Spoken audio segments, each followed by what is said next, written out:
ഒരുപാട് സമയം മിണ്ടാതിരുന്നു കൊണ്ട് അയാളെ വേദനിപ്പിക്കുന്ന ശീലം നിങ്ങൾക്കുണ്ടോ? ദയവ് ചെയ്തത് മാറ്റണം കേട്ടോ. നല്ല പെയിൻഫുൾ ആണ്. അയാൾക്കല്ല, നിങ്ങൾക്ക്. ഇപ്പോഴല്ല. പിന്നെ നിങ്ങൾ എന്തുകൊണ്ടാണ് മിണ്ടാതിരിക്കുന്നത്? വാല്യൂ കൂടാൻ വേണ്ടിയിട്ടല്ലേ? ഒരുപാട് സമയം മിണ്ടാതിരിക്കുന്നത് ഒരുപാട് വാല്യൂ കൂടാൻ വേണ്ടിയിട്ട്. വാല്യൂ കൂടുന്നു എന്ന് നിങ്ങൾ എങ്ങനെയാണ് മനസ്സിലാക്കുന്നത്? അയാൾ ബെഗ് ചെയ്യുമ്പോ അല്ലേ? പക്ഷേ അയാൾ ഒരുപാട് ബെഗ് ചെയ്തിട്ടും നിങ്ങളുടെ റെസ്പോൺസ് കിട്ടാതെ വരുമ്പോൾ അയാൾക്ക് അയാളുടെ വാല്യൂ തിരിച്ചറിയാൻ തുടങ്ങും. അയാളുടെ വാല്യൂ തിരിച്ചറിയാത്തത് കൊണ്ടാണ് നിങ്ങളുടെ മുമ്പിൽ ഇങ്ങനെ യാചിക്കാൻ വേണ്ടി വരുന്നത്. പക്ഷേ അയാൾ ആ വാല്യൂ തിരിച്ചറിയുമ്പോ അയാൾ പതിയെ ഈ യാചന നിർത്താൻ തുടങ്ങും.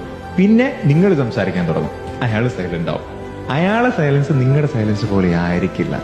അയാൾക്ക് അയാളോടുള്ള സ്നേഹം കൊണ്ടുള്ള സൈലൻസാ. നിങ്ങൾക്ക് അയാളുടെ സ്നേഹം കിട്ടാനുള്ള സൈലൻസാ. സ്വന്തത്തോട് ഒരാൾക്ക് സ്നേഹം തോന്നി പിന്നെ സൈലന്റ് ആയാൽ അത് പൊട്ടിക്കാൻ വല്ലാത്ത പാടാണ്.